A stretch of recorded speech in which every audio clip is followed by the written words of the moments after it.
주를 보내 소망 중에 마음 다해 주만 나 바라네. 주님을 볼 때 나에게 힘 주시네. 주님 안에 모든 두려움 사라져. 우리 고백할까요? 호산나 호산나 호산나 구원의 주 하나님 찬양 받으실 주님 호산나 호산나 내 안에 임하셔서 주님의 그 이루소서. 찬양 중에 눈을 들어 찬양 중에 눈을 이 시간 주님 나의 눈을 들어 주님을 봅니다. 주를 보내 소망 중에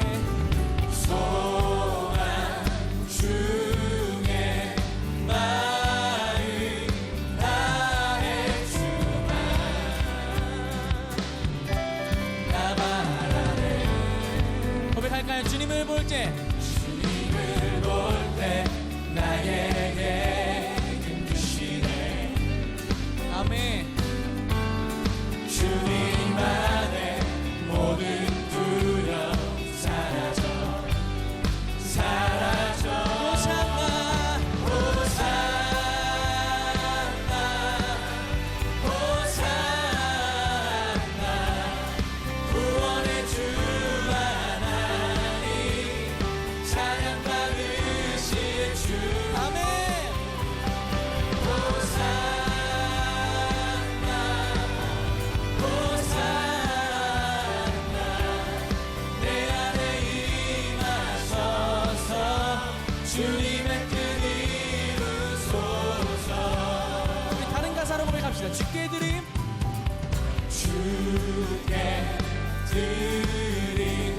마음. 우리가 매일매일 드린 주님 이 기도를 오늘 이 시간 들어주시옵소서. 주의 나라 사랑 영원 아멘. 새롭게 주님을 볼 때 나에게 힘 주시네.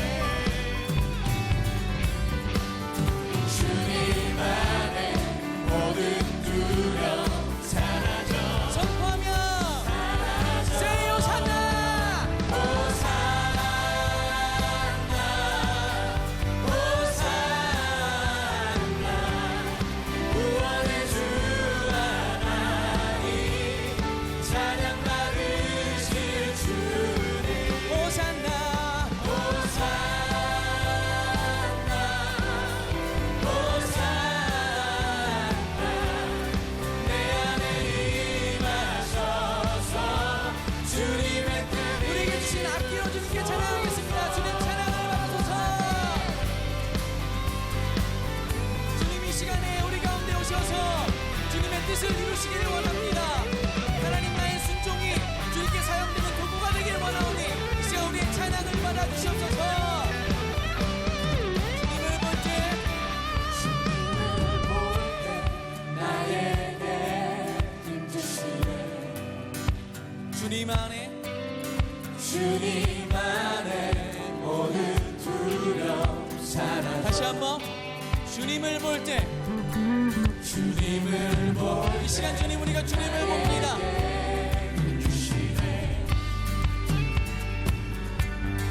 주님 안에 모든 두려움 사랑. 전심을 한 번 더 고백합시다.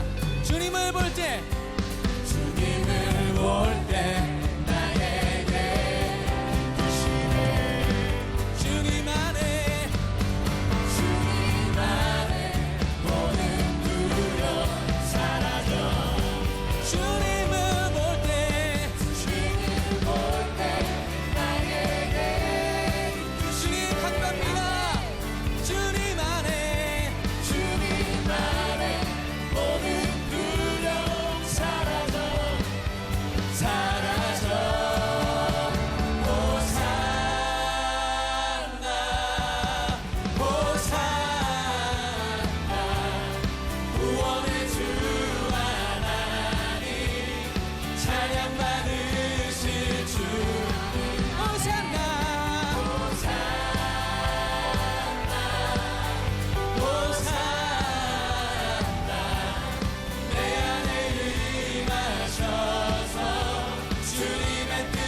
Jesus is dying on the cross there.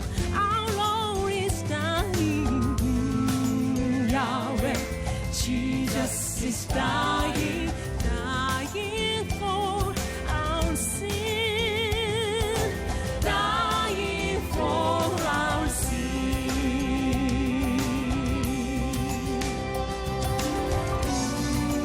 Yahweh, Jesus is buried in a rich man's tomb. He is buried. Yahweh, Jesus is buried, but He will not stay. No, He will not stay.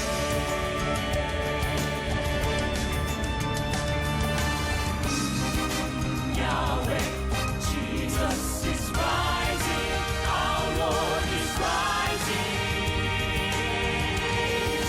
from the grave there. Our Lord is rising. Yahweh, Jesus is rising. Now He lives again. Yes, He lives again. Hosanna, He comes in the form of a man. Jehovah, the great God of Abraham. He lived just to die for our sin. He rose from the grave and lives again. He rose from the grave. He lives again. He arose. He arose. Hallelujah. Hallelujah. He lives again. Our Lord lives again.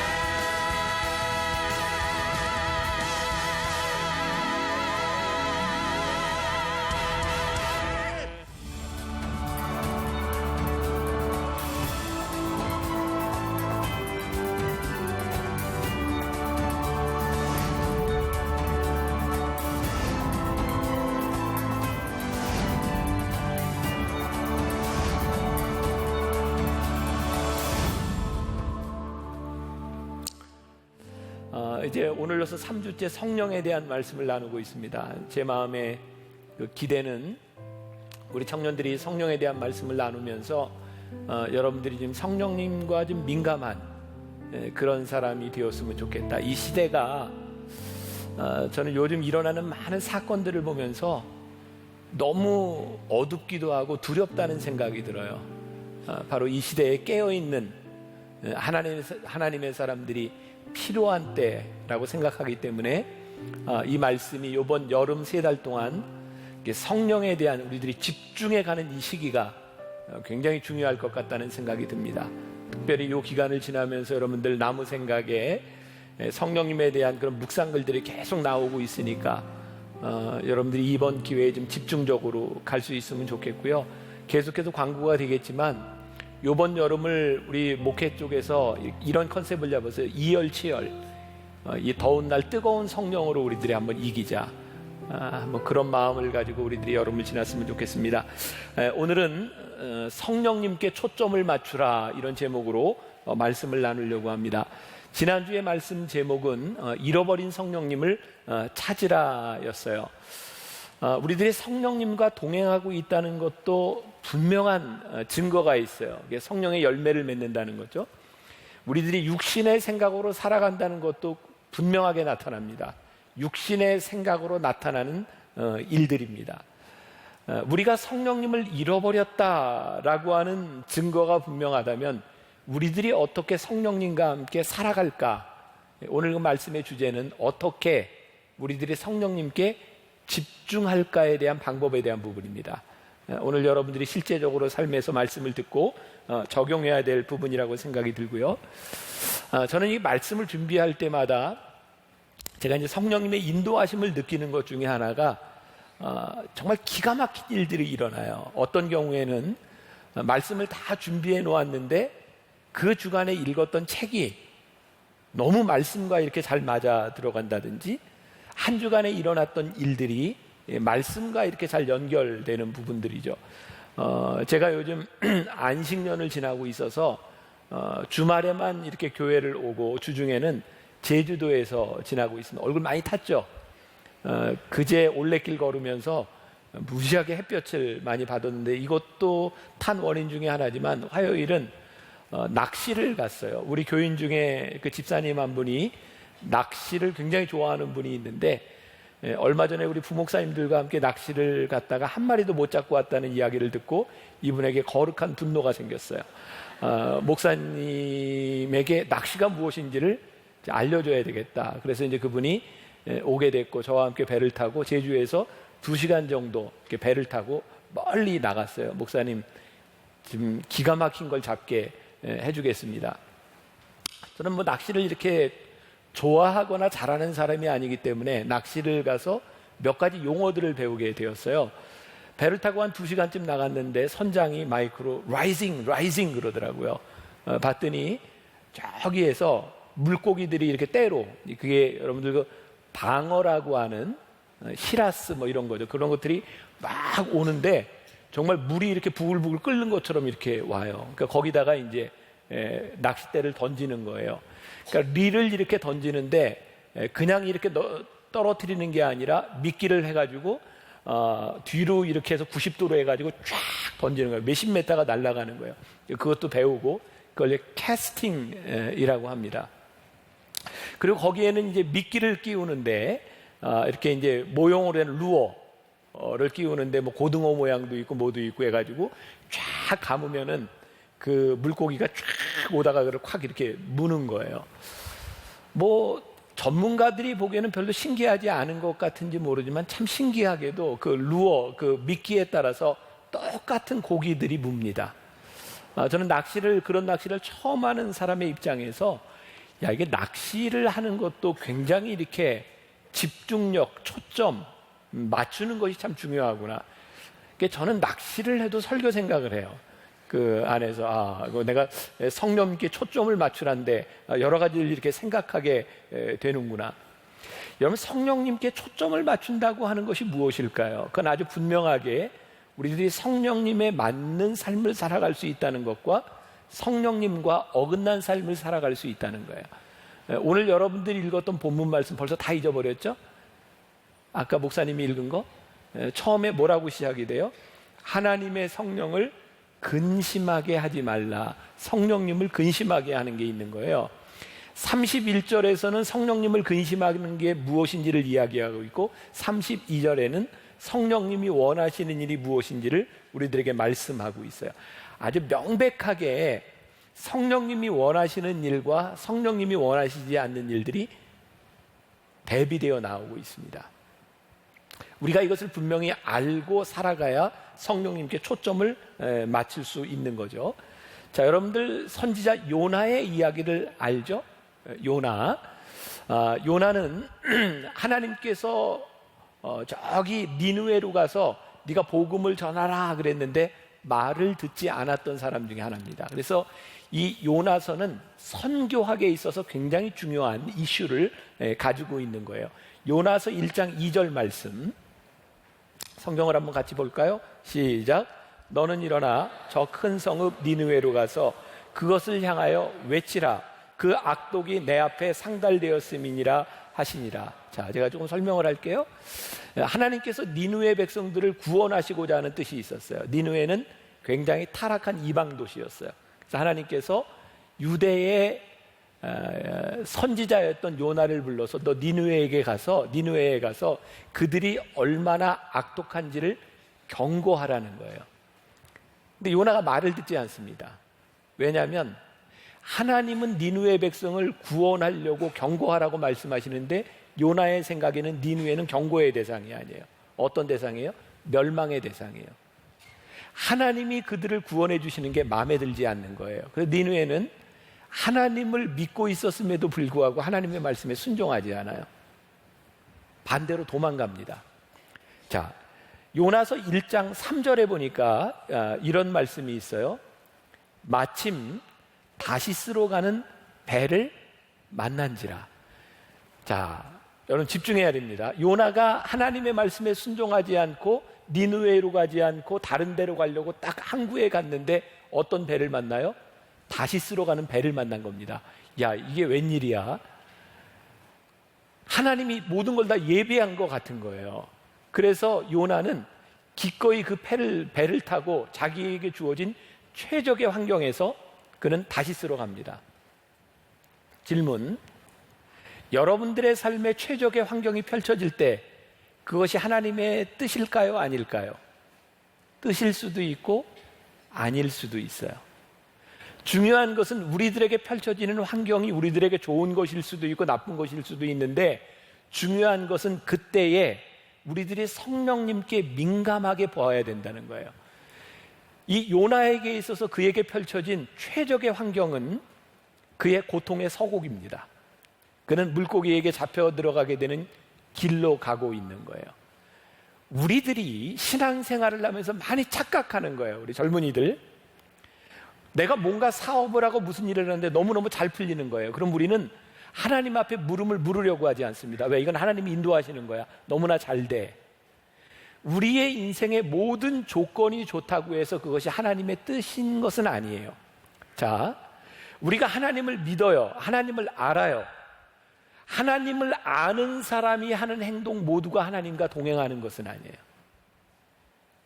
아까 낚시 얘기를 했으니까 조금 더 예를 들어볼게요. 나는 이게 처음으로 그런 바다로 2시간씩 가서 하는 낚시를 경험하게 되었어요. 나는 그런 낚시를 해본 적도 없어요. 거기 같이 간 사람들은 낚시에 어느 정도 전문성을 가지고 있는 클럽 멤버들이었고, 우리 교인 중에 하나가 저를 초청해서 이제 낚시를 하게 된 거예요. 이제 고기들이 쫙 있으면요, 선장이 이제 던지세요. 그럼 이제 캐스팅을 하고요. 그리고 다시 삐 울려서 고기가 이렇게 어군 탐지기에 없으면 걷어들여야 돼요. 근데 나는 이거를 걷는 거, 이렇게 푸는 것도 잘 익숙하지 않은 상태였는데 걷으세요라고 하는데 막 안 감기는 거예요. 보니까 내가 이거를 풀어놓고 감으니까 줄은 계속 풀려나간 거예요. 배는 떠나야 되고. 그래서 이제 당황돼서 빨리 탁 하고 이제 이걸 막 당기는데 배는 떠나려고 그러고 이게 밑에 뭐가 걸린 거예요. 아, 이거 큰일 났어요. 이거 걸렸어요. 그리고 이제 내가 부탁을 했어요. 이거 좀 어떻게 해요? 이게 낚싯대가 배 밑으로 이렇게 가는 거예요. 이거 어떻게 해요? 하는데 보니까 고기가 걸렸어요. 근데 그 고기가 이런 고기예요. 네, 1, 2, 3부 때 똑같은 반응이었는데, 나는 여러분들이 말씀에 이렇게 반응하면 참 좋겠어요.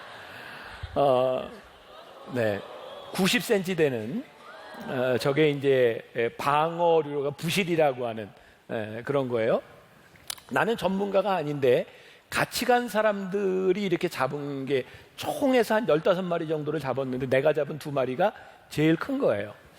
내가 이제 이런 생각을 하는 거죠. 나는 낚시도 처음이고 이렇게 잘 할지도 모르는데 큰 거 2마리를 잡은 거야. 아, 나에게 무척 이쪽에 재능이 있구나. 그래서 내가 지금이라도 늦지 않았으니 목회보다는 이쪽으로 방향을 돌리는 것이 좋겠다. 이렇게 생각한다면 정상일까요?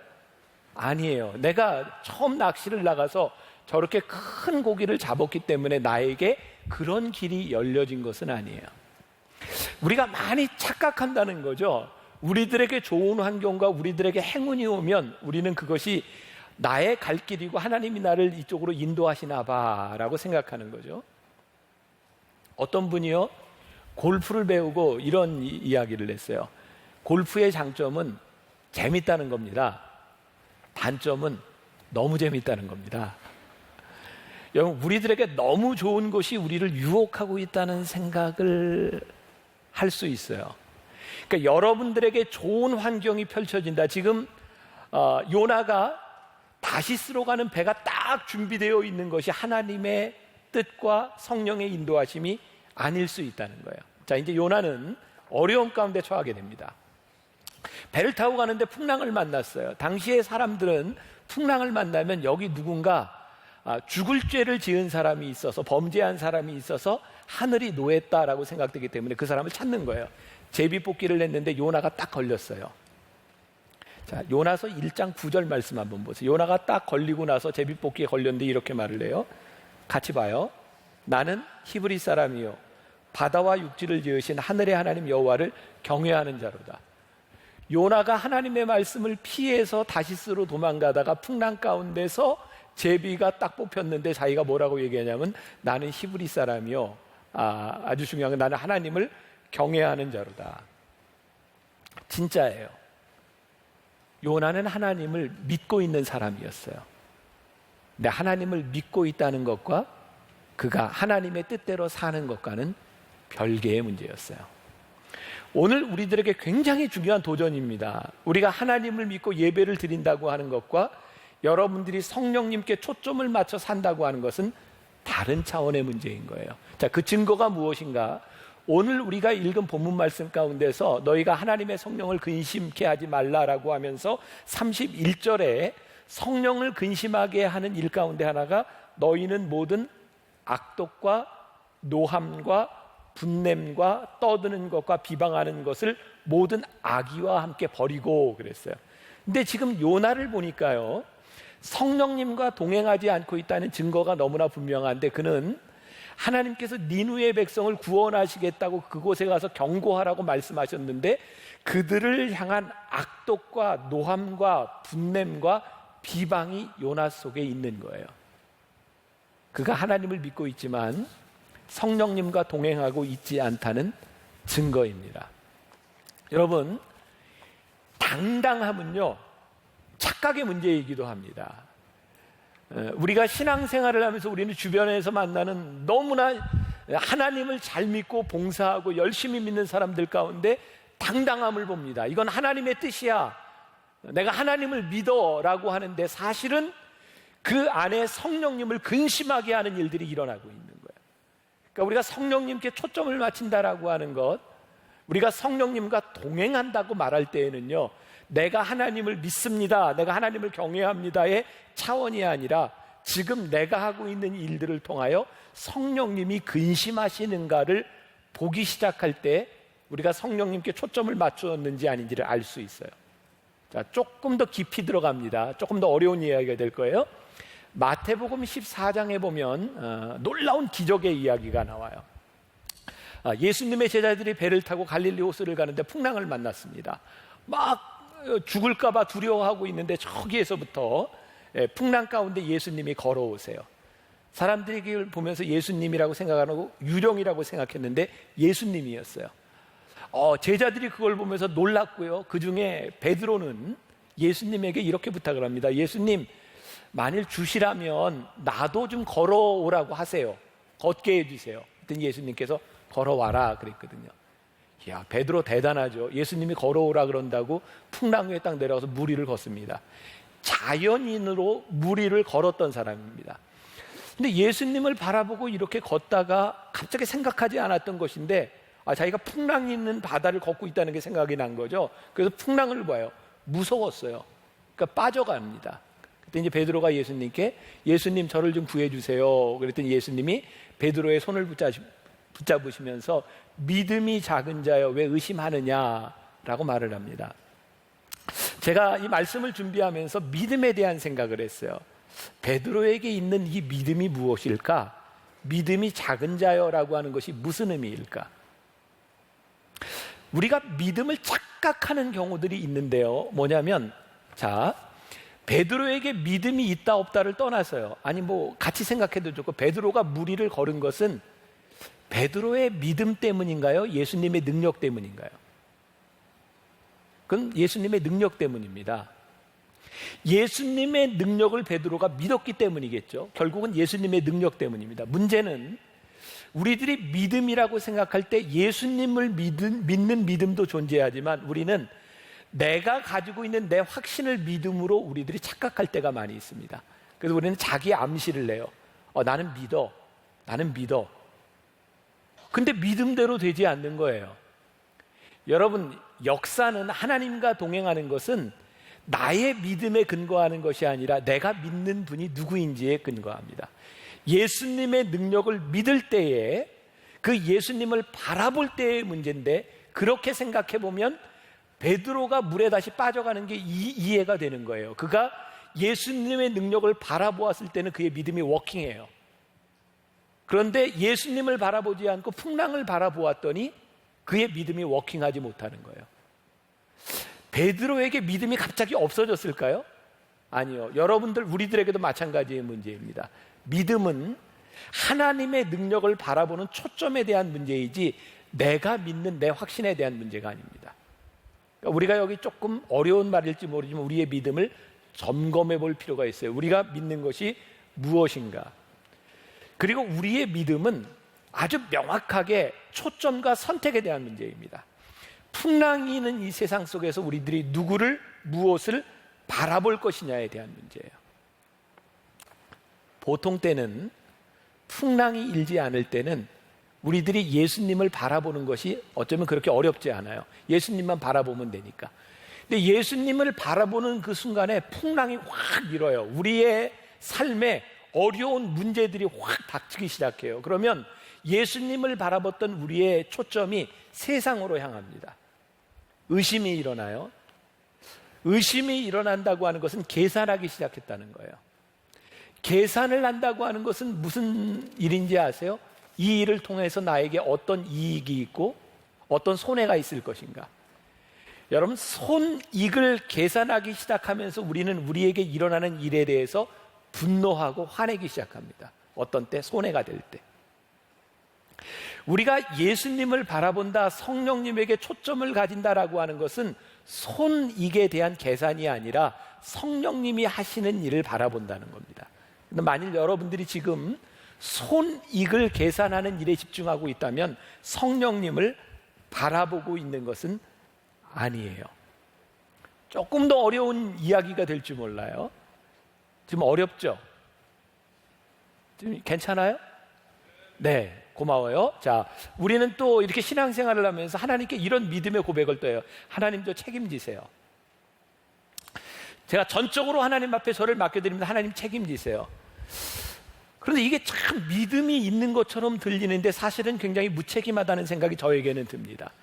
책임지세요 하는 말이 굉장히 무책임하게 들리는 거죠. 우리가 하나님께 책임지세요, 하나님 저를 책임져 주세요 라고 말하는 우리의 믿음은 어떤 의미를 많이 내포하고 있냐면, 하나님, 제가 하나님께 저를 맡기니 제 계획대로 이렇게 인도가 되기를 원합니다. 여러분들이 하나님께 저를 책임지세요라고 말을 하고 실망하는 때는 언제예요? 사실은 하나님께 책임지라고는 했는데 내가 원하는 결과가 나타나지 않으면 하나님이 나를 책임지시지 않은 걸로 느껴지는 거죠. 아니에요? 그러니까 우리가 하나님 책임지세요라고 하는 말 가운데는요, 하나님께 전적으로 맡기는 것이 아니라 내가 하나님께 나를 맡길 테니 내가 원하는 일이 이루어지게 해주세요라는 경우가 참 많다는 거예요. 그래서 우리는 하나님께 나를 책임져 달라고 이야기하고 나 혼자 실족하고 나 혼자 막 실망하고 하나님을 원망해요. 하나님, 저 책임지시기로 했는데 하나님 왜 책임지시지 않았어요? 중요한 것은 우리가 하나님을 신뢰하고 믿고 우리들이 성령님과 함께 동행한다고 하는 것은, 하나님께 전적으로 나를 맡긴다고 하는 것은요, 하나님이 나를 인도하시는 그 길에 내가 순종한다는 거야. 내가 생각했던 결과가 나타나지 않아도 역시 하나님은 나를 인도하신다고 하는 것에 대한 믿음의 고백이에요. 자, 그럼 여러분들에게 묻고 싶은 거예요. 지금 여러분들의 인생에서 여러분들이 하나님을 믿으며 살아가는데 여러분들이 원하는 결과가 나타나지 않았어요. 이때 여러분은 역시 하나님이 나를 책임지시고 있다고 믿어요? 아니면 하나님이 나를 버리셨다고 생각해요? 굉장히 중요한 질문이에요. 제가 오늘 여러분들에게 이런 질문을 할 수 있는 이유 가운데 하나는 제 믿음의 고백이 있기 때문이에요. 하나님은 내가 생각한 대로 나의 계획대로 가시지 않아도 하나님은 나의 삶을 여전히 인도하시는 분이라는 것을 저는 제 삶에서 고백해요. 그래서 내가 원했던 기도대로 이루어지지 않았을 때 여전히 하나님은 나에게 신실한 분이었고, 내가 이해하지 못하던 결과 가운데서 하나님은 여전히 나를 하나님의 길로 인도하셨어요. 그래서 하나님을 기대하게 되는 거죠. 근데 우리는 하나님 나를 책임지세요라고 하면서 우리는 나를 포기하지 않아요. 베드로가 내가 주님을 바라봅니다 라고 하는 것은 어떤 의미일까요? 이제 이 풍랑을 바라보지 않겠습니다 라고 하는 거예요.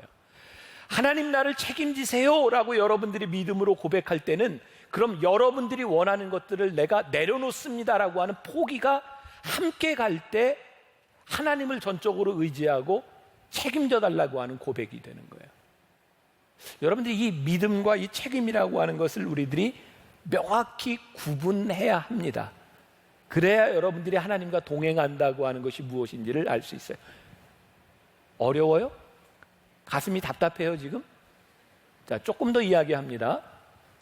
출애굽기에 보면 하나님께서 이스라엘 백성들을 애굽에서부터 출애굽해서 가나안 땅으로 가세요. 40년의 시간이 흘렀어요.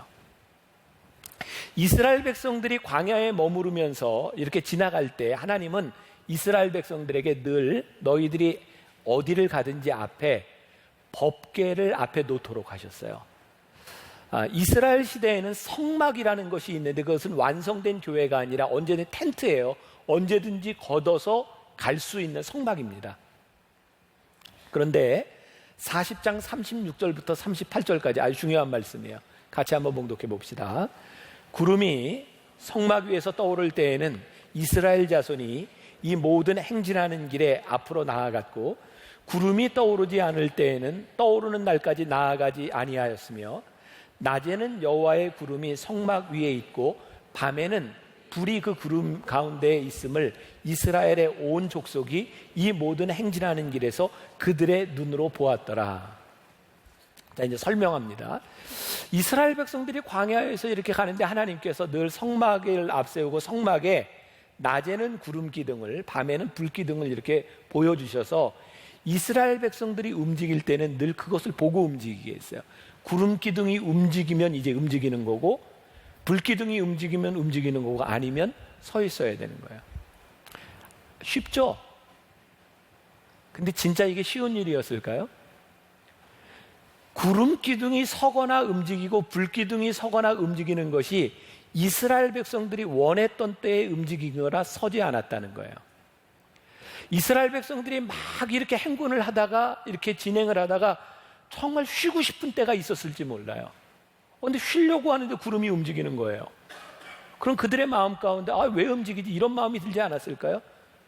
근데 구름이 움직이고 불기둥이 움직일 때 성경은 그들에게 설명하지 않았어요. 너희들이 움직여야 되는 이유는 뒤에서 적이 쫓아오기 때문이니라. 그러면 불평 없이 갔을 것 같아요. 왜? 빨리 가야 되는 거니까. 하나님의 인도하심이 분명하니까. 근데 성경은 그들에게 설명하지 않고 40년 동안 뭘 가르치냐면 구름 기둥과 불 기둥을 보면서 너희들이 움직여라. 너희들이 무엇을 보고 가야 하는지를 분명하게 그들에게 훈련시키셨어요. 그러면 40년 동안 이스라엘 백성이 깨달은 게 뭔지 아세요? 구름 기둥과 불 기둥이 움직이는 대로 우리들이 따라갔더니 그게 최선이었어요. 그리고 구름 기둥과 불 기둥을 따라갔더니 어디를 향해 가고 있는 거였어요? 가나안을 향해 가고 있는 거였어요. 깨닫게 되고 배우게 되는 거예요. 훈련받게 되는 거예요. 이렇게 따라가면 하나님이 인도하시는 곳으로 출애굽의 여정을 가는 것이구나. 훈련은요, 저는 이렇게 생각해요. 나태함의 본성을 극복하는 것이다. 성령님께 초점을 맞추라고 하는 것은 제가 이제 방법을 어떻게를 이야기하는 건데, 성령님께 초점을 맞춘다고 하는 것은 어느 날 우리들에게 강한 믿음이 들어와서 초점이 확 맞춰지는 게 아니에요. 초점을 맞추는 훈련이 우리들에게 필요해요. 여러분들이 이제 오늘 이 말씀을 잘 듣고 여러분들이 실천해야 되는 거예요. 우리 앞에 있는 등치가 좋은 청년 결혼 안 했어야지? 군대 갔다 왔어요? 진짜 갔다 왔죠? 네. 군대 한번 생각을 해보세요. 훈련 받을 때, 이거 틀려도 괜찮아요. 훈련 받을 때 훈련소에 들어가서 제일 먼저 받은 훈련이 무슨 훈련이에요? 걷는 거. 제식 훈련이라 그러죠. 군대 갔다 온 거죠. 네. 그걸 제식 훈련이라 그래요. 네. 나는 훈련만 12주를 받았어요. 장교 훈련. 훈련소에 들어가서 제식 훈련, 걷는 훈련을 나는 몇 주를 받았냐? 4주를 받았어요. 일반 사병들은 몇 주를 받는지 모르겠어요. 4주 동안 걷는 것만 해요. 걷는데 이제 손 각도. 나의 치명적인 건 내가 처음 걸을 때 이렇게 걸었다는 거죠. 이렇게 이거 이런 사람이 종종 있어요. 네. 4주를 걸어요. 속으로 무슨 생각? 이 뭐라 stupid. 이 걷는 걸 이게 뭐하러 이렇게 훈련을 4주씩이나 하는 거야. 뒤로 돌아가 우양우 좌양우 이렇게 틀어서 가고 하는 것. 그러면서 이야기하는 게 뭐냐면 4주로 끝나는 게 아니라 12주 동안 식당을 갈 때든 뭐 총을 쏘러 갈 때든 각계 전투를 할 때든 그 걷는 제식 훈련에 각도를 맞춰서 걸어요. 몇 도. 그러면서 이야기하는 게 대한민국 육군 장교는 이렇게 걷는 겁니다. 이게 몸에 배서 나올 때까지 제식 훈련을 해요. 자연스럽게 나올 때까지. 처음에는 이게 굉장히 힘듭니다. 이게 버릇이 될 때까지. 우리가 성령님에게 초점을 맞춘다라고 하는 것은요, 어쩌면 가장 기본적인 훈련입니다. 근데 이 기본적인 훈련이 쉽지 않아요. 그런데 이 기본적인 훈련을 통해서 우리들이 깨닫게 되는 것이 있어요. 이렇게 가면 하나님께서 우리를 이끄시는 대로 내가 가고 있는 것이구나. 아주 자연스럽게 하나님의 인도하심을 우리들이 경험하게 만들어주는 거죠. 히브리서 13장 2절, 오늘 말씀하고 전혀 연관이 없을 것 같은 말씀이에요. 히브리서 13장 2절 같이 한번 봉독합시다. 시작. 손님 대접하기를 잊지 말라. 이로써 부지 중에 천사들을 대접한 이들이 있었느니라. 자, 손님 대접하기를 잊지 말라. 이게 이제 히브리서에서는 지금 아브라함의 이야기를 하고 있어요. 창세기 18장에 보면 아브라함과 사라가 부지 중에 손님을 대접해요. 3명의 객이, 옛날 이스라엘 사람들은 아무튼 지나가는 나그네를 잘 대접해야 되는 거예요. 근데 알고 봤더니 이 셋이 천사인 거예요. 부지 중에 대접했는데 이들이 아브라함과 사라에게 너희들에게 이삭 아들을 줄 것이다 라고 하는 것을 예언하죠. 지금 여기에서 이야기하고 있는 포인트가 뭐냐면 너희들이 부지 중에 손님을 대접하면 그들이 너희에게 축복할 것이다, 이런 이야기가 아니라 너희들이 부지 중에 너희들이 이렇게 축복하면 그들이 천사일 수도 있어. 우리들은요 늘 이런 걸 들어왔어요. 특히 여러분들 추수감사, 맥주감사, 감사에 대한 이야기를 하고 목사님이 자 이렇게 이제 헌금 봉투를 가지고 여러분 이번 시즌에 여러분들이 맥주감사 헌금, 추수감사 헌금 잘 준비해서 여러분들이 헌금하고 감사하면 여러분들이 하나님께서 여러분들을 갑절로 축복하여 주실 줄 믿습니다. 그러면 반응이 좀 맞춰봐. 자, 여러분들 이 헌금을 잘 준비해서 여러분들이 감사의 예물을 드리면 하나님이 10배, 100배, 1000배, 10,000배로 갚아주실 줄 믿습니다. 네, 이게 우리들이 그동안 배워왔던 거예요. 배워왔어요. 근데 가만히 생각해 보니까 우리들이 헌금을 하는 의도 가운데는 감사보다는 감사 헌금을 했더니 우리들이 이런 축복을 받았더라, 여기에 우리들이 많은 초점이 가 있는 거죠. 성령님이 우리들에게 가르쳐 주시려고 하는 것은 너희들이 이런 행동을 했기 때문에 너희들이 생각하는 계획에 이르를 것이다, 이것이 성령님이 우리와 동행하는 것이 아니라는 거예요. 제가 말씀을 준비하면서 우리가 참 많이 잘못 가르쳤구나. 맥주감사, 이것은 우리들이 헌금을 해서 다음번에 우리들 후반기에 더 많은 축복을 받아야 되겠다, 이것이 아니라 감사하는 마음을 하나님이 기뻐하시고 감사하는 마음을 성령님이 기뻐하십니다. 이것 이외에 다른 어떤 것도 우리를 앞서가면 안 된다는 생각이 드는 거예요. 왜? 그래야 우리들이 성령님께 초점을 맞출 수 있겠다. 근데 우리는 성령님의 초점을 맞추기보다는 성령님의 초점을 맞춘다고 하면서 우리들이 꿈꾸는 계획에 초점을 맞출 때가 참 많았던 거죠. 자, 한 가지 제가 얘기를 들려드릴 테니까 잘 들어보세요. 몇 년 전에 신문에 났던 이야기인데, 어떤 여관을 운영하고 있는 박 씨라고 하는 사람이 밤에 보일러를 보러 나갔다가 그 추운 날 쓰러져 있는 외국인 노동자를 발견해요. 그래서 병원으로 데려갔는데 이게 돈이 없다는 이유로 치료를 해주지 않습니다. 그래서 빨리 집에 가서 돈을 150만 원을 마련해가지고 응급실에 입원을 시켰어요.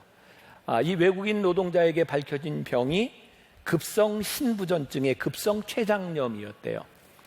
입원을 하고 치료를 다 하고 이제 고쳐져서 퇴원할 때가 되었는데 문제는 입원비가 2천만 원이나 나온 거예요. 병원비 전체가. 입원비를 내야, 병원비를 내야 퇴원이 되는 거예요. 그래서 이 사람이요, 누나에게도 돈을 꾸고 자기 장인에게도 돈을 꾸고 그런데 돈을 다 마련하지 못했어요. 근데 이 이야기를 들었던 치료한 주치의가 그 이야기를 듣고 안타까워서 자기가 받을 특진비 이런 것들을 다 제해주고 어떻게 해서 퇴원을 하게 됐어요. 이 사람이 이제 자기 고향으로 돌아갑니다. 떠나는 공항에서 손을 흔들며 눈물을 흘리며 감사합니다를 연발하고 그렇게 떠나갔어요. 이 사람의 이름이 루안이라고 하는 태국의 청년이었답니다. 이야기가 이렇게 끝나면 안 되죠. 이 사람이 태국에 갔는데 얼마 후에 한국으로 소식이 옵니다. 자기에게 은혜를 베풀었던 사람을 찾아가지고 소식이 오기를 사실은 이 사람이 노동자로 왔지만 그냥 노동자가 아니라 태국의 왕족인 거예요. 그래서 한국으로 와서 이 은인을 찾아가지고 내가 당신에게 무엇을 갚아줄 거예요? 무엇을 해주면 좋겠습니까? 이 사람은 워낙 착한 사람이니까 아니요, 나는 괜찮아요. 아무것도 안 해줘요 했더니 그 말에 감동을 해서 이 태국의 왕족이 코끼리 2마리를 실어다 선물로 줬어요. 이런 이야기가 우리가 생각하는 얘기 아니에요? 뭔가 헷갈려요? 이 이야기는요, 신문에 이 사람의 이름은 루안이었고 태국의 청년이었습니다로 끝납니다. 근데 우리가 늘 들었던 이야기는 그 다음 이야기인 거죠. 이 사람이 가서 본래는 이런 사람이었고 이렇게 선행을 베풀었더니 이런 일이 있었습니다. 우리가 들었던 많은 이야기들이에요. 근데 성령님께 초점을 맞춘다라고 하는 것은요, 성경에서 명확하게 이야기를 하는데 성령님께 초점을 맞춘 일로 인한 결과에 대해서 이야기하지 않고 당신이 성령님께 초점을 맞춤으로 인해서 행한 일에 대해서만 이야기해요. 이게 성령님께 초점을 맞춘다는 거예요. 오늘 우리가 읽은 본문 말씀에 성령을 근심하게 하는 일들이 이렇게 나와 있고, 성령을 근심하지 않고 우리들이 구원에 이르기까지 우리들이 어떤 일을 해야 되는가 32절에 이렇게 나와 있어요. 32절 같이 볼까요? 서로 친절하게 하며 불쌍히 여기며 서로 용서하기를 하나님이 그리스도 안에서 너희를 용서하심과 같이 하라. That's it. 그 다음은 없어요. 성령님이 기뻐하시는 그 일을 해라. 우리 인생에 꿈꾸고 있는 완벽한 계획, 우리들이 이런 일을 했을 때 일어날 결과에 대한 예측, 그것이 성령님께 초점을 맞추는 일이 아니라 이 말씀에 순종하며 성령님이 기뻐하시는 일, 그것이 최선이다. 이 훈련을 하라는 거예요. 여러분들이 한 주간 여러분들이 계속 이 성령에 대한 말씀을 배우며 우리들이 해야 되는 일은 성령님이 기뻐하시는 그 일입니다. 근데 그 일은 때때로 우리들이 이해할 수 없는, 이해가 안 되는 일일 수도 있어요. 마치 이스라엘 백성이 구름 기둥과 불 기둥을 보고 그들이 움직여야 했을 때 하나님께서 이유를 설명해 주시지 않은 것처럼 여러분들이 성령님이 원하시는 일을 할 때 왜 해야 되는지를 여러분들에게 설명하지 않을 때도 있어요. 자, 우리들이 고민하는 것 중에 우리들이 영적으로 민감하지 않으면 우리는 쉽게 계산과 이해 가운데 빠져들어가요. 그래서 우리가 분노하고 화를 내요. 우리가 좋은 일을 하고 우리들이 하나님의 일을 한다고 하면서도 우리 속에 화가 나는 것은 우리들의 결과를 예측하기 때문이에요. 제가 말하고 있는 것이 얼마나 힘든 이야기인지 알아요. 우리가 여기에서 자유로울 수 있는 사람이 누가 있겠어요? 내가 선행을 베풀고 내가 이런 일을 했는데 나에게 일어날 결과를 예측하지 않는 사람이 누가 있겠어요? 근데 우리들이 훈련하자는 거예요. 어떤 훈련? 결과에 대한 것이 아니라 이것이 성령님이 기뻐하시는 일인가에만 우리들이 초점을 맞춰보자는 거예요. 그때 우리들이 이제 깨닫게 되고 배우게 되고 자연스럽게 우리들에게서 나오게 될 일이 뭐냐면, 성령님이 기뻐하시면, 성령님이 하시는 일이면 내가 순종할 수 있게 된다는 거예요. 자, 내가 목사잖아요. 여기서 설교를 하면서 내가 선한 의도를 가지고 설교할까요? 악한 의도를 가지고 설교할까요? 저는 늘 선한 의도를 가지고 설교한다고 생각해요. 어떻게 악한 의도를 가지고 설교하겠어요? 제가 목회한 지가 어느덧 30년이 지났어요. 많은 일들을 겪었겠죠. 그러면서 목회자에게 찾아오는 가장 큰 유혹 가운데 하나가 이런 거예요. 교인들 중에 누가 말썽을 일으킨단 말이에요. 문제가 있단 말이에요. 그러면 그 사람에게 만나서 문제를 지적해 주는 게 쉽지 않아요. 그럼 무엇이 제일 좋은 방법이냐면, 이 설교 시간에 말씀을 가지고 그 사람의 잘못을 지적해 주는 거예요. 이렇게 딱 지적질하기보다는 하나님의 말씀에 이르기를, 성령께서 말씀하시는데 이렇게 얘기하지만 사실은 이 사람을 보고 하는 거예요. 성령께서 말씀하시기를 이 얘기를 듣고 저 깨져야 되는데 이렇게 이제 생각하는 거죠. 제가 30년 목회를 하면서 하나님 앞에 내가 한 가지 지킨 게 있다면, 지금까지 설교하면서 설교할 때 누군가를 향해서 그 사람 때문에 말씀을 전한 적은 없다는 거예요. 오늘 새벽에도 저는 어머니 기도실에서 말씀을 들고 이런 기도를 했거든요. 하나님의 말씀은 살았고 운동력이 있으시죠. 하나님의 말씀은 심령골수를 쪼개는 능력이 있으시죠. 내가 아무리 선한 의도를 가지고 있다고 해도 하나님의 말씀을 가지고 그 사람을 향해 겨냥하지 않겠습니다.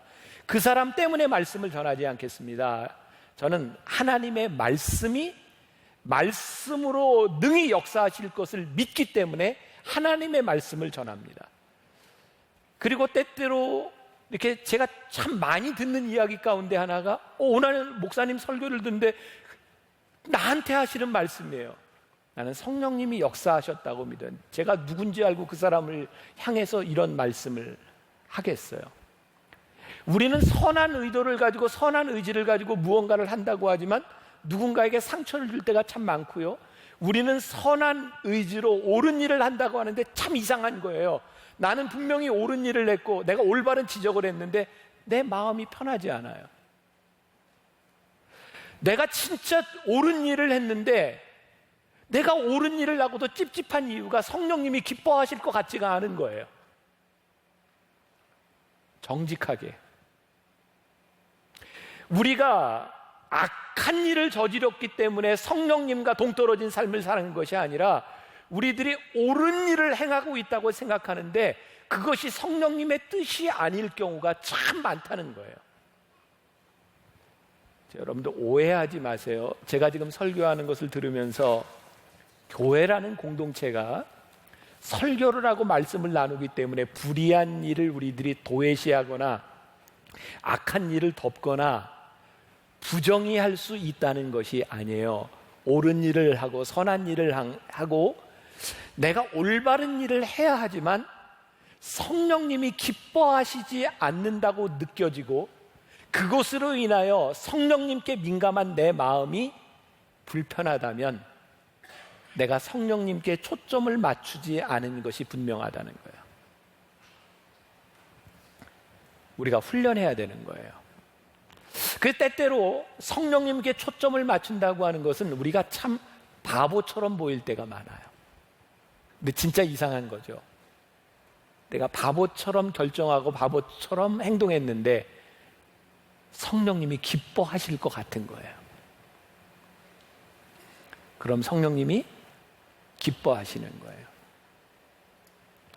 지금 이 시간 말씀을 듣는 여러분들 가운데 동일한 고민을 하는 사람이 있을 거예요. 옳은 일을 가지고, 정의로운 일을 가지고. 그런데 왜 내 마음이 편하지 않지? 왜 성령님이 기뻐하시지 않을 것 같지? 우리가 하나님을 믿으며 옳은 일을 하고 있는데 성령님이 우리를 떠나가실 수 있는 게 무서운 거예요.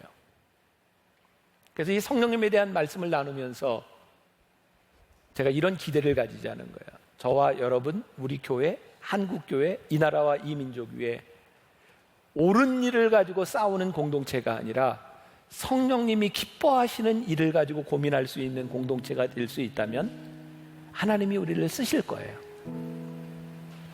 하나님이 여러분들을 쓰시는 것은요, 여러분들의 능력과 여러분들의 옳음이 아니에요. 여러분들이 성령님의 도구가 될 때예요. 성령님이 쓰시고자 하는 것에 우리들이 쓰임 받을 때예요. 요즘 제가 제일 고민하는 게 뭐냐면 정의감에 대한 거예요. 저 정의롭게 살고 싶거든요. 불의한 일을 참으면 안 된다고 생각해요. 근데 내가 그렇게 정의를 외치는데 참 불편하고 힘든 거예요. 여러분, 젊은이들 정의로워야 돼요. 그러나 정의만 가지고 되지 않는 것을 믿는 사람이 크리스찬이에요. 성령님이 기뻐하시는 일을 하지 않으면 사단은 옳은 일을 통해서도 우리들을 유혹할 수 있다는 것을 믿는 사람이 하나님의 사람인 거예요. 제 말 오해하지 않고 잘 이해하고 들을 수 있어요? 전 여러분들이 성령님이 쓰시는 사람이 되기를 간절히 소원합니다. 오늘 여러분들이 기도하며 여러분들 밖으로 나가서 여러분들이 결정하는 일들이 이게 뭔지 모르겠는데 기뻐요. 이건 진짜 성령님이 기뻐하실 거야. 그럼 되는 거예요. 근데 여기에 우리의 훈련이 필요해요.